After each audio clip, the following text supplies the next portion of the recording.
Blackson in the hizzle or shizzle dizzle.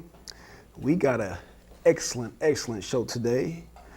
But before we get started, I want to introduce my guests. We got the lovely Marium to my right. How you doing, Marium? I'm doing fine. How are you? I'm doing good. Great. All right, and to her right, we got Bro.Yanga. It's good to see you again. Always good to be here, man. Man, you know it's gonna be a good show when you're here. Definitely. Yes. I guess my topic. All right. Appreciate the love. All right. And to his right, we got Gideon Benazir, King of the Hebrew Israelites. Peace and blessings, my beloved servant, a servant myself. Kings on here, not servants. Kings. Yes. All right, we're gonna get right to it. You know, we got a lot going on. Marium, you wanna kind of abreast us on what's going on with the Tsarnaevs, yeah. Tsarnaev brothers? Yeah, of course.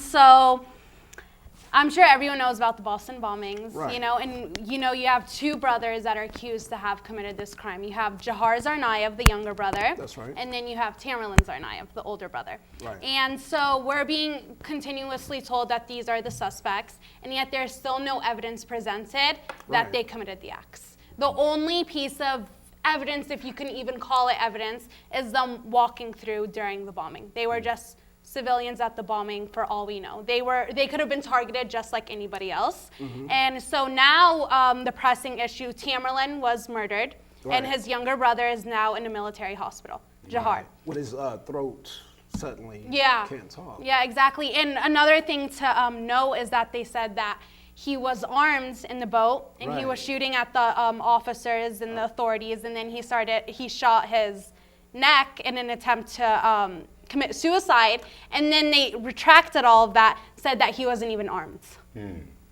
So, I mean, what would make you trust anything else they're saying if they keep saying things retracting, saying something retracting it, So, and actually his trial was set for May 30th, Okay. and they said they needed more time.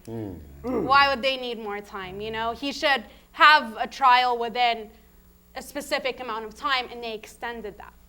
So it's something to definitely be wary of and to be suspicious of. Now, Marium, didn't they say he signed a written confession confessing that he actually... Yes, they did, and they said that actually what motivated he and his brother were the wars in Iraq and Afghanistan. And yet you have their mother, who is in contact with his lawyer, saying he never even admitted to that. So they're actually, the parents of the Tsarnaevs are 100% convinced that their sons did not do it. Yeah, and actually their sons, Tamerlan, the older one, was supposed to be moving to Dagestan later on this year. He has a wife, he has a daughter. What would compel him to do this? Right. And then the younger brother, he was in college, he was a bright student. What would cause him to put his life on the line? Something to definitely consider. Now, how old was the youngest brother? He was 19 years old. 19 years old, okay. Brother Yanga, Talk to me. we got two brothers here being accused in the court of public opinion, that they committed these atrocities, these bombings. That's madness. My whole thing in listening to it, I think that I'd have to want to know what would compel or why single these two young men out. Why? What's the whole thing? What's the whole purpose behind the bombings, and why these two men, especially from Czech, that we know unless I know Czech is they're doing something with Russia, they're still trying to succeed or something. Right. They're still trying to succeed from Russia. Yes. So I can understand that, but Chechnya, yeah. Chechnya, That's yeah. right. So I would understand why. What benefit would it be for the U.S. to bomb and then place it onto Chechnyans? Yeah. You know what I'm saying? And then, is it Islamophobe? Is it more Islamophobe? Right. You know what I'm saying? Is this leading up to a bigger event with Muslims worldwide? Yeah. And that's, so I think that a lot of questions there have to be answered. And like, I'm sure that you and Marium will touch on later on today, that why this is so frightening to us is because when this can happen, when, like you guys were saying, citizens can be targeted and just, executed without trials, without anything, and things are not adding up. And we, as the people, don't make a cry because of our prejudice and our biases for people's religions, whether it be Islam, Christendom, or whatever, for us to sit back and watch murder be committed and atrocities and injustices happen right here in our face, and for us not to say anything really says a lot about the state of our society. Yeah, definitely. And another thing to consider is they were asking people who are in contact with Tamerlan or people that would see him at the gym, and they said, did y'all see anything that led to his extremism? Did he start to become a follower of radical Islam? And they would say things like, yeah, he started to pray at the gym. As in, if you are following your religion, if you are a true Muslim, that means you are an extremist. If, a Christian committed an act and they said, yeah, he was going to the church, he was praying, that'd be ridiculous. That doesn't make him an extremist. But when you say a Muslim was praying, that's like, oh, he's an extremist. He's doing something wrong just because he's following his religion. We're being Muslims, and me being a Muslim, we're being targeted, and it seems like there's no evidence behind it but us being Muslims and for what we believe in. But there's nothing showing that we did anything wrong, And I'm gonna tell you what's frightening for me, and just be brief, what's real frightening for me being an African here in America, when they killed 2 white boys. And the fact that they said they were Muslims, see, at one point in time, your skin complexion could get you passed. But now being a Muslim, labeled a Muslim, it doesn't matter what complexion your skin is, that has become the new enemy. Yeah.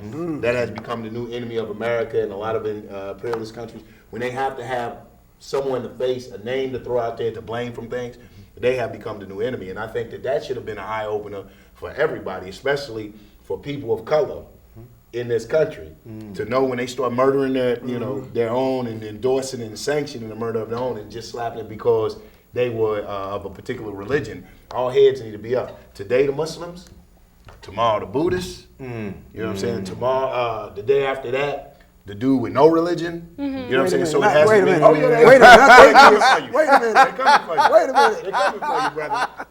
So they're coming out the atheists. It's in my opinion, it really is it's a prelude to a bigger thing of fascism. If they're not, America is trying to have its own form of religion, way of life, and all of these things. We have to understand this is a new country and it's a melting pot of all different cultures and everything like that. So they're trying to have their own little thing, and anything that goes against that, anything that isn't contributing. Are you talking about a democracy there, Yanga? Huh? Are you talking about a democracy? I mean, as I believe in democracy. Okay. You know what I'm saying? I believe that people should have the right to vote for their leaders and things of that nature. But one may say, they passed the Endless War Act in the Senate, and they saying that theocracy is a threat to democracy. So let me ask this question, Gideon. Marium and Yanga, they both Muslims. Are they just being paranoid? Absolutely not. Let me just give you a name. Christopher Jordan Donner. Donner, okay. Christopher Jordan Donner was the man in California that Christian, by the way. Exactly, Okay. who was an ex-military officer, police, very heralded and famed military police person. But because he saw the abuse of his own people and told his superiors about it, he ended up being burned alive and was not allowed to leave a building where he was being held. When he tried to come out with his hands up, they drove him back in with gunfire. But they said this man was a murderer, Gideon, a rogue police officer. You know those LAPD. That's happen what. to be from LA, West Side. Well, the Tsarnaev brothers represent what America has enacted with the National Defense Authorization Act. Right. This particular legislation has allowed them to omit due process. And you can be summarily detained without anybody being notified. They can create an image, a lie about you and your character without you being able to respond, because the oligarchy, as Dr. Cornel West coined the phrase, is in control. And that's what we have controlling the imagery. And just I'll say this in closing about the Tsarnaev brothers, is that I believe there's a connection between the biblical prophecies concerning Russia, and we know even though they're trying to secede from Russia, their parents are from Russia. And we found that there was reports about Russian secret agents that were being their espionage had been uncovered by Americans. So they're saying Russia is doing things over here that they shouldn't be. The Tsarnaev brothers have a connection there, and the type of profiling that they are doing with Muslims, Hebrews, people of color in general, is part of America, and that's how they keep their prison and military-industrial complex financed. Okay, but I have to ask you a question. You said that you think it's something that Russia is doing, that the boys might be linked to Russia, but I have to definitely disagree with that. They're Chechen. They're not going to be likely to cooperate with Russia. I've told You know- Are they still Chechen citizens? Yeah, I mean, actually, So what are they saying? What is, You know, is the Chechnya- they're government? saying it Chechen has no government? link to us. That's right. You know, but actually there was graffiti on a wall in Chechnya of Jahar, the younger brother, and it said innocent. You know, so I think maybe the people are supportive of it, but the government is trying to keep away. You know, and that leads into our next topic about Ibragim Todashev. Their friends, not really their friend, because his father said that the only thing they did was exchange phone numbers, and they went to the same gym together. Okay. But he was shot 6 times in Orlando, Florida, by FBI agents, and 1 shot was in the back of his head. Right. This is in his home. This is on U.S. soil. And so allegedly first he attacked them with a knife, then a sword, then a pipe. They kept changing the story. The final story was that he was unarmed. So why would FBI agents shoot a man in the back of the head who was unarmed? Especially after he signed a written confession that he Yeah. committed a murder. Yeah. So I'm a little confused here, Marium. I mean, he admitted to doing a crime and then suddenly jumps up and attacks yeah, the FBI. allegedly he admitted to a triple homicide in 2011. Okay, so why didn't American news talk about him being shot in the back of the head?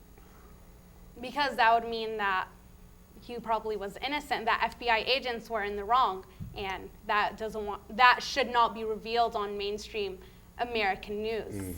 Yanga, wait a minute. You mean to tell me our government would be involved in such? Every time, you know, our government, any government. You know what I'm saying? I mean, But this is when you our have to- government. This is the United States of America. Yeah. But I mean, we can't believe the hype.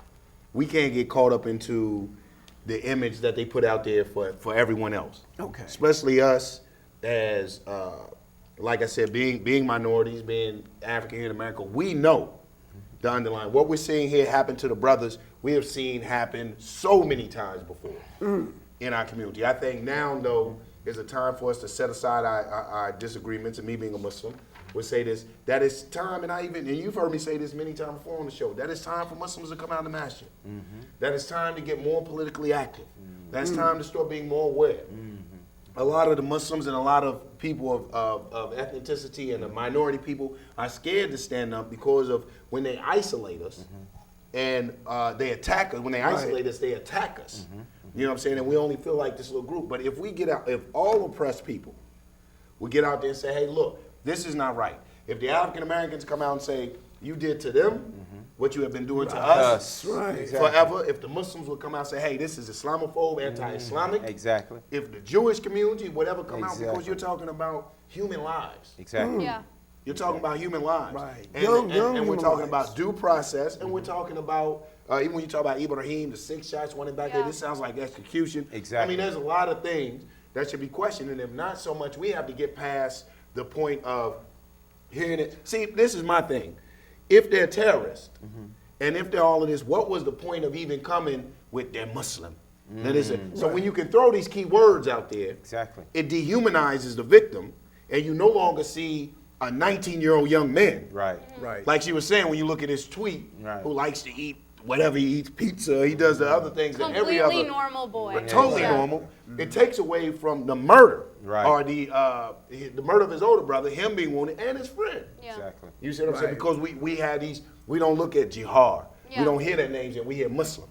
Checking in Muslims. Right. So I think that it's incumbent upon every freedom-loving people, every people that are against oppression, to come out and say, hey, this is not right, and we demand some answers. Well, okay, I'm about to throw a hard Talk to curveball me. question at you, Yanga. Don't throw it at me. That's the You know, this is for you because, you know, this is for the black You nationalists. on point, baby. Okay.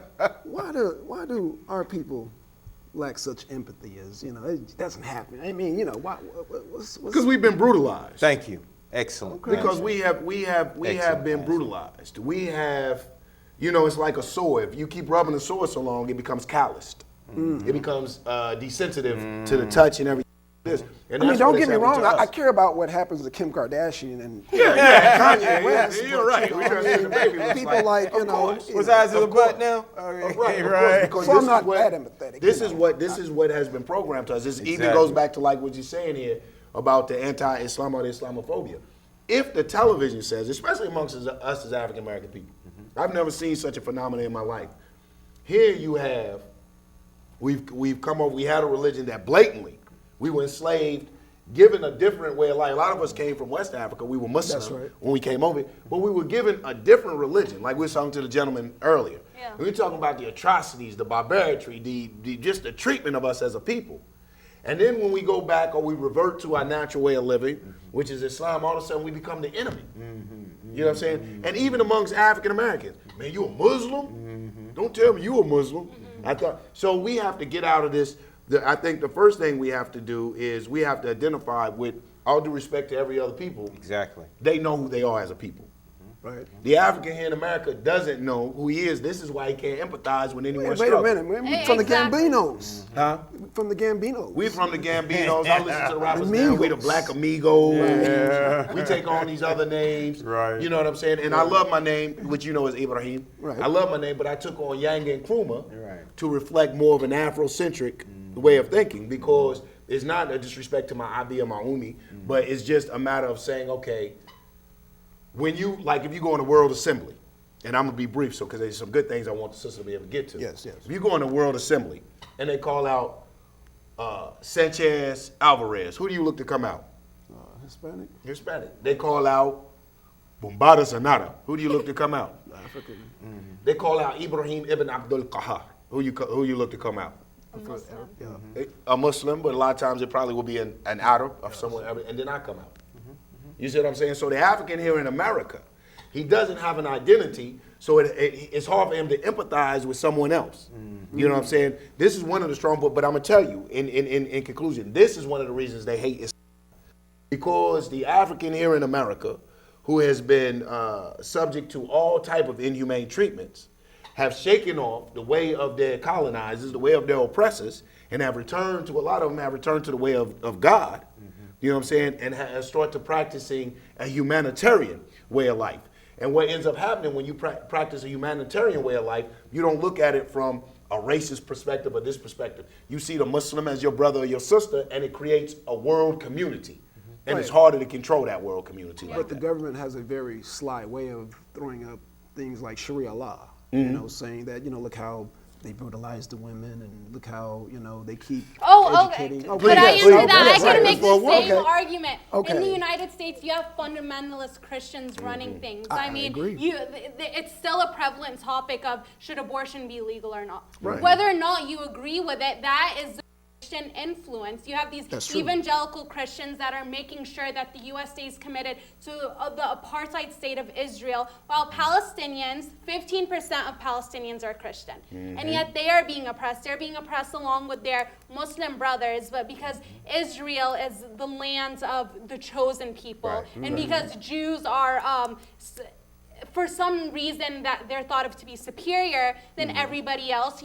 Christians are running things in the United States, and just like they go to Iraq and then they say there's Sharia law there, that's a threat, or in Afghanistan you have Al-Qaeda. Same thing here. People could come here and say we need to overthrow the fundamentalist Christians, and we need to stop, the Christian influence in every single law over here. It all has to do with this Christian way of thinking. And that's it. Gideon? Well, I have to Being a agree defender of the Bible? in part in referencing how the influence of Catholicism, Christianity, but see, it's not just that, because you still have the sectarian concept in Islam. You have it in all facets of Americana, because it comes into money. See, the way we deal with the Palestinian issue is that we connect to what they are doing is they're being dispossessed from their land. They know their history. They know where they come from. We, as so-called blacks in America, are descendants of the Palestinians. We don't know who we are. I can make the same argument. And governments, you know, like in Pakistan, I forgot the general, y'all forgive me, that overthrew Benazir Bhutto's father. Okay. You know, puppet. Okay, exactly. You know, because I could see the pattern of where Bhutto Sr. was leaning towards socialism. You're right. Where you know, and Benazir, she continued on that legacy by offering. I think she eradicated polio in Pakistan. Right. Then brought schools in. I can't give you the numerous amount of schools with education and believe in educating women. And all of a sudden, she gets taken out. Well, you know, Benazir Bhutto represented a and change. mind you, she also said that Osama bin Laden was killed by Sheikh. Ahmed Sheikh. 2 years prior Right, to, right. and it was about a week or a month within that right. she was out of here. Well, again, when you talk about change in the world community, you have to deal with the imperialism that America brings and their cohorts, Europe, and whoever falls under that agenda. But what it boils down to is the fight is against traditional families. That's really what it boils down to. Okay. The Islam, the Hebrew Israelites, Palestine, all of these represent ideas that go back to ancient landmarks and heritage and cultures that were passed down for millennia. Okay. What America represents is an imperialism and a way to colonize the world. So through capitalism, as Brother Yanga said, they have dehumanized everything and made every living thing a product that has a monetary value. And we know in a fiat economy, the money isn't valued at all. But what it is a tool used by those colonists who are still controlling the world's resources through those dominions of white supremacy. And see, Yanga made it very clear, and he's right. For all of us, whether Islam, Jew, Black, Hebrew, no matter what the label is, we have to come together as a people. And that people that comes together has to be for the survival and the resources of the world community. Because right now, the oligarchy, the 1%, they control it all. And until the poor are pushed in the corner, we're not going to fight, because we've been programmed to think that whatever that white man puts on this box and tells us who the enemy is, whether it's the Russians or the Muslims or the so-called blacks, the masses of the people are going to buy into it. Are going to buy into it. And I want to jump in one thing, and I don't want to get off the minister, but I want to jump in like she was saying about the Yahud, the chosen people, the Jewish, the Jewish counterparts. One of the biggest tricks played on us was the religion thing with the Judeo-Christian. Right. You know what I'm saying? When they got Christianity, Christians have become the foot soldiers of the Jewish people. They have gotten their land based on scriptures. Because you're God. Because God says, or because your scripture says, you're entitled to. This is what they call Muslims terrorists about. Right. What God said to do, you're a terrorist. Right. Yeah. So you have given a whole people a land based on their interpretation of a scripture. But they were... Oh, yeah. Go ahead. But they were smart, and let me tell you why they were smart, and what I encourage Africans to do, Muslims to do anything. Here's the smart part about Jewish counterparts. First thing they did, they learned from the atrocity that Hitler put their butt through. Okay. They learned from that, and they would never forget that. They would tell you and I, slavery's over with. Right. This is that. They never forgot That's a it. lie. Not that you hold it to be angry with the people, Right. but that you always, so that you don't repeat the past. Right. Secondly, we haven't pulled our political and economic muscle. The Jewish people, the Yahudi, has lobbyists. He has businesses. I'm from Cleveland. They got whole neighborhoods, from synagogues to grocery stores. Absolutely. You know what I'm saying? You got the Muslims, but we don't centralize like they do. They come in the area. If I want to eat halal, I got to go clear across town. Right. If I want to get some books, I got to go this way. We don't start to build up our communities, not to the exclusion of other people, but showing the supremacy. I have to say supremacy. Yeah. Supremacy of a God for a better way of life that is humanitarian and one that is conscious of your neighbor by being conscious of the Most High. Now, I must say, and Well, let me if I interject briefly. hold that thought, because Go I ahead, want to sir. ask Marium, because I'm very curious about the economical structure of the countries being attacked. I mean, is it capitalism, socialism? I mean, because I know America has just my opinion, they feel threatened by socialism. Oh yeah, definitely. I believe that the past fight for the United States was communism Right. and socialism, and then they had to take down all the countries that supported that, including, funding the Contras in Nicaragua, who Right. committed abhorrent atrocities, but just because they were against the communist regime, they were funded, and they were Right. considered just. And I think the same thing is being done now, but with Islam. Like, we're being Right. made the enemy, and that doesn't mean that the fight against communism is done. Still, we learn in schools, even now, we aren't taught the real concept of what communism is. All we're taught is communism bad, period. That's right. That's it. And going along with what you were saying about why our black people in America is so sensitive to what's going on, Yeah. I think a lot of it has to do with the education system. And when it comes to the Black Panthers and Malcolm X, you spend like a week on that. If even maybe a week on it, you spend like this much of your book is on that. But Martin Luther King, you have to do a project on him, and then there's an assembly on him, and then you learn all about that, but you don't learn about, the people before you, like Stokely Carmichael and Huey Newton, who are fighting for your rights. You little black kids don't even know their names, but they know MLK. And you should know both. You should know both people that were fighting for you. It's ridiculous, and it's because we're told Malcolm X was an extremist and he was Muslim. He's a Kids hear communist. Muslim, Right. yeah, he was a socialist. Right. Oh, they're like, Right. I don't agree with him. Right. That's Right. it, and they don't Right. even read what he has to say. Right. They can. right. I'm sure a kid here can relate more to Malcolm X, who had a bad past and who had a difficult past, than someone like Martin Luther King, who was, a minister. Right. Malcolm X was more approachable. He really did care about strengthening the community from within, not just assimilation. And see, that's a good point. And she made a good point. Now listen to how the sister's breaking it down. I love it. I am so impressed. How many of us can tell her anything about Palestine other than Daoud and Galut? The most we know about Palestine is Goliath. You know what I'm saying? That's it. Of what they How show many us of us- on right, the news. that's what they know, what show us on news. When you talk revolution, when you talk anti-oppression, freedom fighting, it would behoove us to study all our revolutionary comrades. That's right. You know what I'm saying? From Cuba to Palestine, Exactly. from everywhere. So you have to study these things, and I think that as African Americans, we, with that lack of identity, we don't go into an in-depth study like that. Right. You know what I'm saying? We whatever they tell us. Like I like what she said about Malcolm X. You know what I'm saying? Whatever they tell us, they give us a MLK, and we look. Much props to Dr. King because that was a part of our history. But I say all that to say that we as a people have to know our history. The good and the bad of it. That's right. And accept it.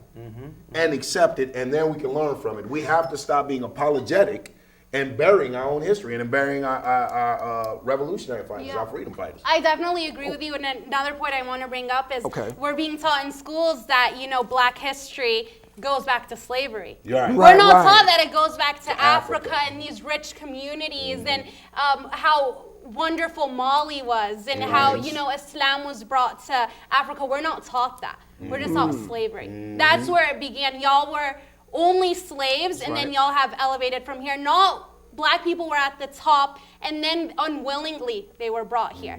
It's really sad that there are a lot of Black children that don't know that they have such a wonderful history. That's right. Absolutely. Well, it's our parents, the parents' responsibility, because obviously there's no such thing as a black. Right. That in itself is a term that was given to us by the oppressor. They said, we brought some blacks from the south coast of Africa, we're going to call them Negro. Wait a minute, how do you get blacks from Africa, but you're going to call them a Spanish word that's named Negro, that means black? And these are legal terms. We were black, then colored, then Pan-African, African-American now.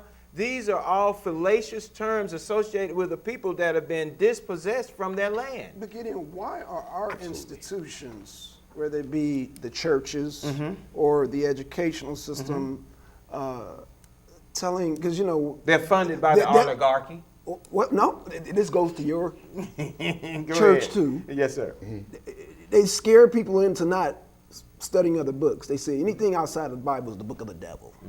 Don't study it. No, you know what I'm saying? That's been taught to a lot of our people. Absolutely. And so that carries over into society where, you know, if it's not by CNN or CNN, CBS, they really don't look at, you know, Russian news or, you know, news overseas. So, I mean, how do we grow out of that ignorance? Well, we have to grow out of that through allowing the community, like on this show, to become individual kings, if you will, using your term. As long as we have leaders that are propped up by their eloquence, their ability to pontificate, and the finances that come in, they're called gangs in street language. Right. Okay. Whether it's a political gang, a religious gang. America is sectarian because it was developed on gangism or cronyism. So until we can find common causes that goes against the philosophies of different individuals, sure, I love Marcus Garvey. Sure, I love Yeshua. Sure, I love Moses and all of the other patriarchs, but the focus is on the Creator, not these fleshly men. Right. So when you start going, my leader was this person, my leader was that person, then you start going under philosophies that separate.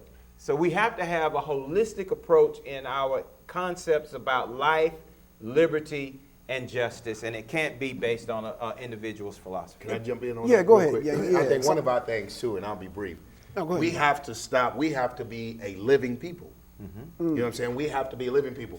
One of the biggest problems I have with us is we get, even as a Muslim, we get scriptures and we want to relive the glory days. Right. You know what I'm saying? Right, You'll see right. my brothers, they had a lit hair down here, the beards down the here, they had the throws, the kufir, Absolutely. Right. and all of this is cool. It's beautiful. You know what I'm saying? But when you make that a part of, if you don't do this, you're not a part of Right. Islam or something like Exactly. that. You're trying to relive a golden era to escape your problems. Right. Yeah, can The I say Quran something? is they say that it's the word of God. They say al-hayy. It's living. So if it's living, it's evolving. Right, You know what I'm right. saying? So the Quran or any religion, whatever book, if your book doesn't address the needs of today, you might want to examine that book. You're just reading a historical text. When I pick up any of my religious books and I'm looking at issues like it says about, you know, gambling or whatever, you know what I'm saying? He says, because it caused intimacy and hatred between your brothers. I can see that today. Right, absolutely. Let me not gamble. Let me not drink the hard alcohol because it's going to make me hate my brothers. I don't have to go 1,500 years ago to the noble prophet, alayhi salatu salam. I can see those effects today. Absolutely. So until we start in Christianity, I'm sure you find in your way, in Islam, I find us always the most historical, I like to say. We're always, I mean, we Right. have to go back to that golden era. Right. We haven't brought it up. And like the sister so eloquently said, talking about Mali, one of the richest, look it up, one of the richest men in the world, even when they didn't stand up this time, was Mansa Musa, was an African Muslim. Yes. So he evolved, it constantly evolved. And until we become an evolving people, taking our way of life to fit and address the issues that affect us directly, we'll always just be going with the trends. Whoever comes over, whatever people come with the new religion, whatever the television says, we'll jump on that bandwagon because like you said earlier, we have to remember that we are a people that have been dislocated from their moral ways, their no ways, their culture, their homeland, their heritage and everything. Okay, Yeah. Marium? Yes. Okay, well, these are all very good points, and I want to go into the drone Yeah, strike. Okay, okay. And before I say that, you were talking about the word black and how that isn't a good term. But let me tell you, the reason why I don't use the term African American is because you shouldn't call yourself an American if you're not being treated like a white American. Absolutely. Exactly. A white person doesn't have to say, I'm a white American. Right. But we have to say, I'm a black American, I'm a whatever American. So that's Italian why I don't American, call Mexican myself, American. I mean, I'm Palestinian, either way. But I think if you are black and you are born and raised in the United States, you have descendants in the United States, you're still black because you're not being treated like that white American. Absolutely. So that's why I won't use the term African American, or agree. I try my best to avoid it. Okay, so relating to drone strikes, I wanted to talk about in Pakistan alone, around 3,600 people have been killed, and around 900 of them, and these are very conservative numbers, around 900 of them are civilians. For every one terrorist killed, there's 50 civilians that are killed. Okay, and then you were talking about the NDAA with Obama, and once Obama signed that, it makes it legal to kill U.S. citizens. Oh, absolutely. 'Cause I know Yes. they killed Awaki Yes. and his son, Yeah, which he begged, don't go after his son. yeah. And after they killed him, 2 weeks later, they killed his son Yeah. with his cousins, American citizens. Yeah. So, Make sure the 16-year-old community boy. knows who you're talking about, Right. what you're talking about. Awaki, he's basically, he was born in Colorado, of all places. And he was a, I'm going to say,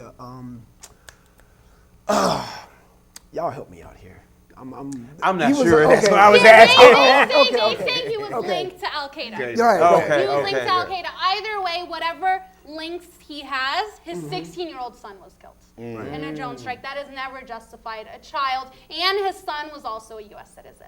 So, actually, within the past 7 years, under Obama, 168 Pakistani children have been killed. You know, what could a child do? These people are unarmed. They're being killed from behind a computer screen. You know, people in Nevada and in states in the United States are sitting here and killing people overseas. Absolutely. And Absolutely. actually, something I wanted to bring up was this is the way Yemeni parents in Yemen, because there are drone strikes in Afghanistan, Somalia, Yemen, and Pakistan. And one way Yemeni parents warn their children to go to sleep, they'll actually say, "Go to sleep or I'll call the planes." Oh, And my that's from the goodness. Washington Post, because they know that their children Ouch. are so afraid of Yeah. these drones. Yeah. They're so afraid of the United States Yes. that that's how they threaten them to go to sleep. Wow. How devastating is that? That is Yeah, devastating. definitely. And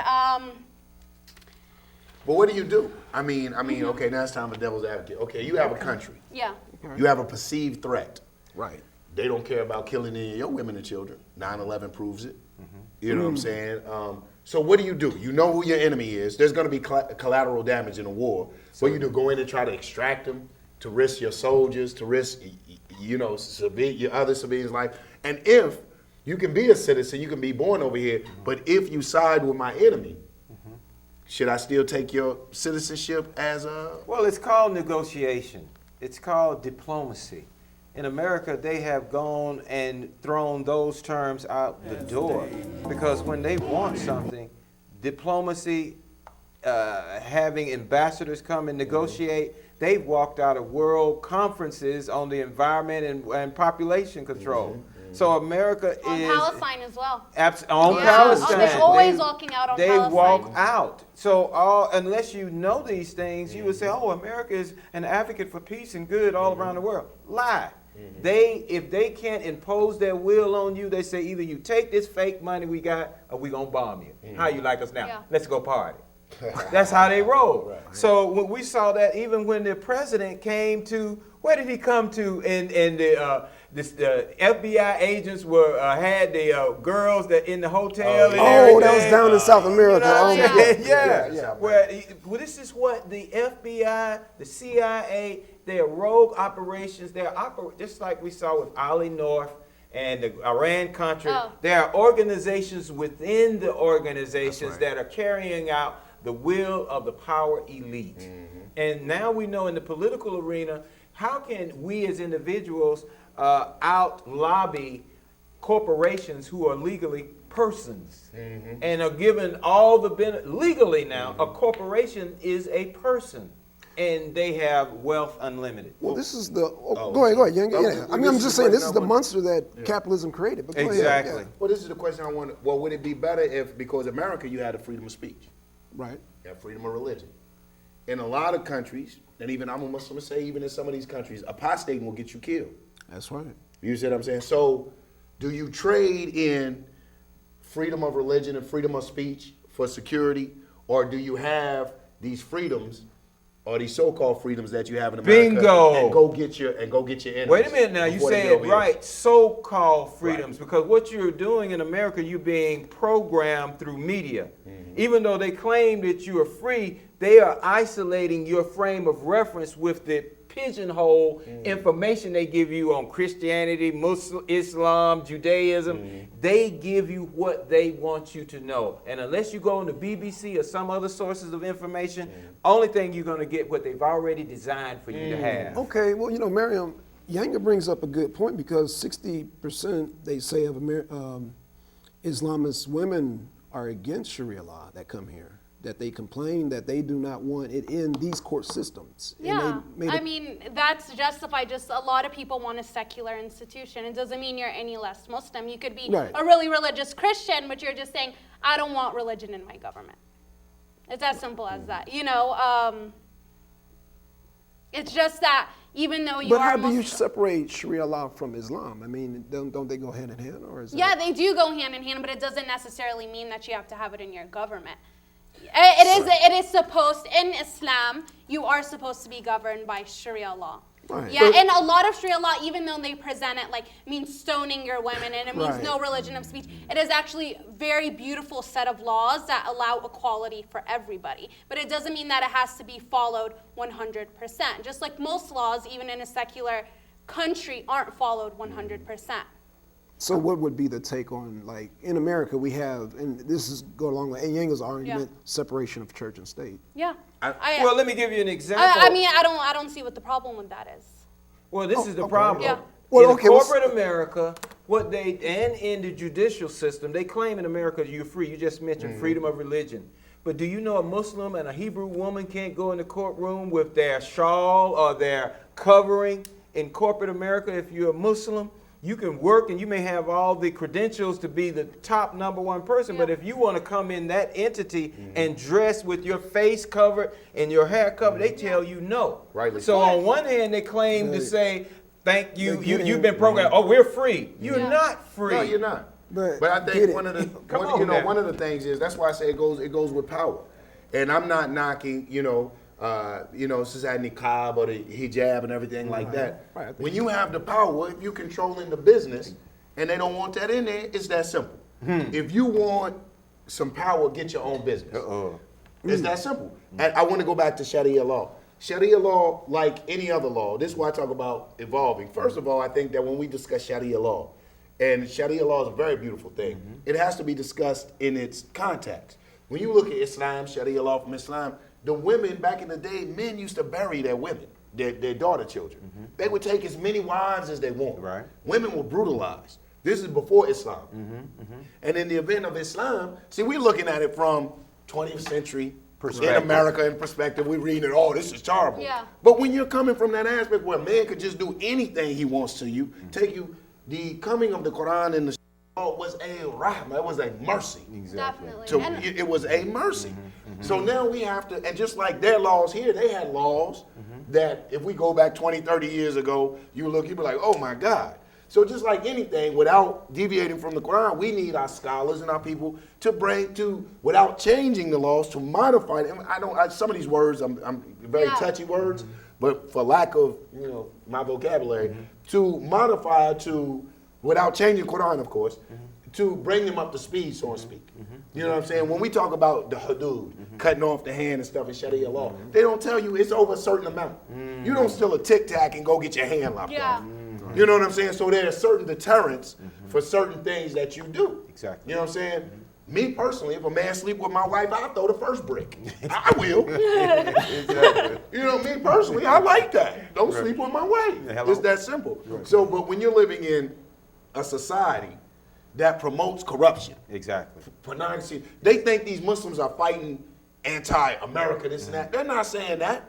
They're not saying you come on, oh, Ameriki. No, come. Right. But we're saying leave your pornography. Exactly. Leave your alcohol. Right. Leave your sleeping with my wife and Right. sleeping with my daughter and the rape and the murder and the mayhem. That's you right. as a human, come. That's right. And you can enjoy it. That's But when right. we say we don't want what you're bringing with your imperialism, your Exactly. sickness and your Exactly. wickedness, as a Muslim, Right. we want to do what God says do. That's you know what I'm saying? I'm right. not going to say that Muslims don't drink. Uh-oh. But here's the difference. Yes. We're not blatant. Exactly. If You're he not does his supposed to. sin, right, you're not supposed to. So if he does his little sin or Yeah. whatever, he gets in his little corner. Exactly. He or she, they do their thing and they make tawbah. Yeah. They make repentance to God and they go back out and they perform their duties in society. So- So it's this society that says, I can walk around naked and infringe on your rights. I can be a woman, walk around naked, and you better not look at me, man, or I'm gonna call the police. You better not reach out and touch me. I'm gonna call.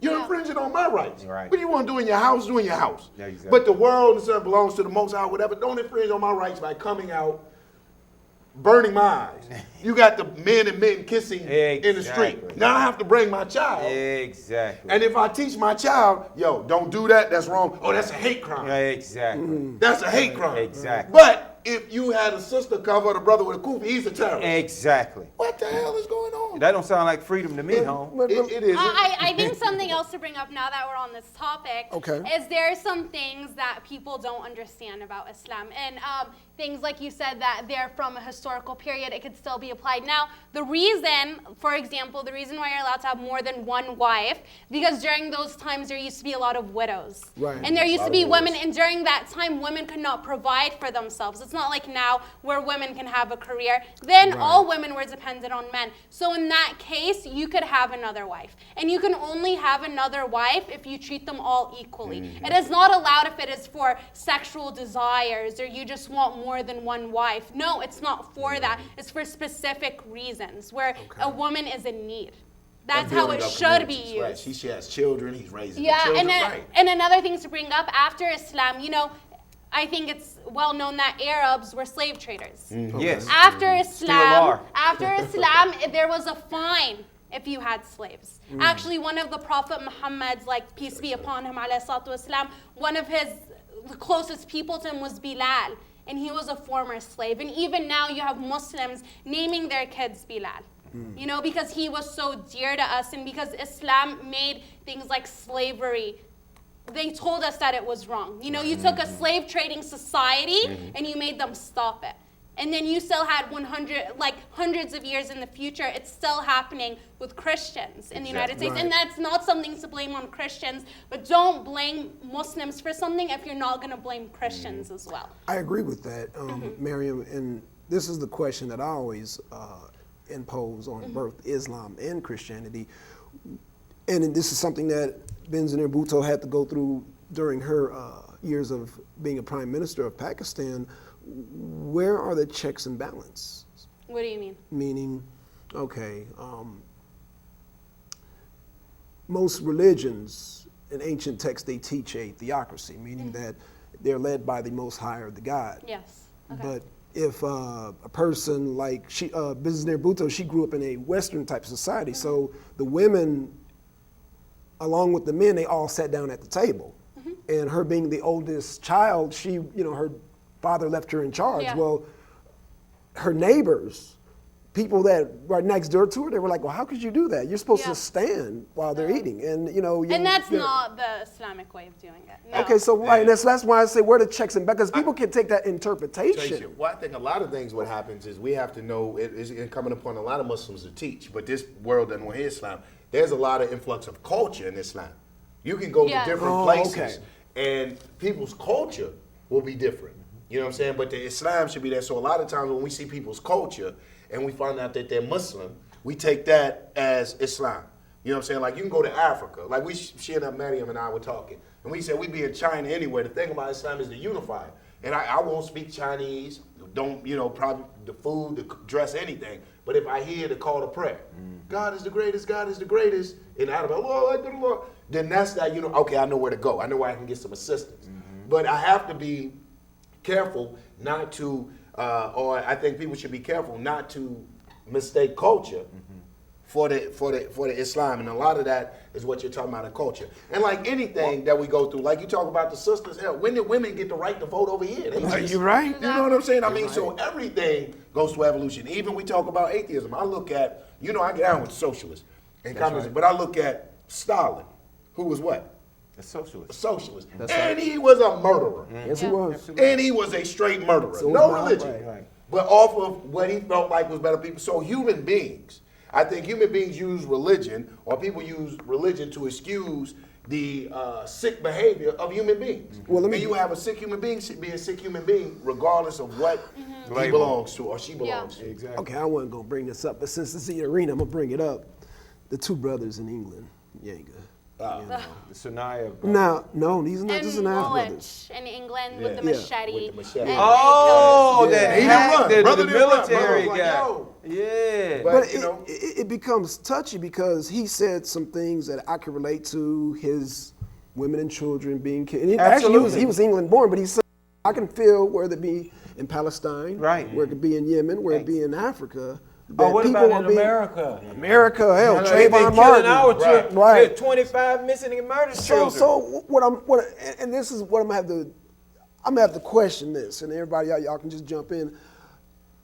He said some key things that I could feel, but then Exactly. he did it in the name of Islam, and Okay. he lost me. Okay, I'll Okay. address that. Okay. I think his motive was political. Yes. He's Okay, right, saying right. our people are being killed, and I think Yeah. I the felt reason that, why right. he brought Islam into it, I'm not in his mind, I don't know what he was thinking, I could be wrong, but I would conclude that the reason why he said Allahu Akbar and he was talking about Islam is because Muslims are being killed.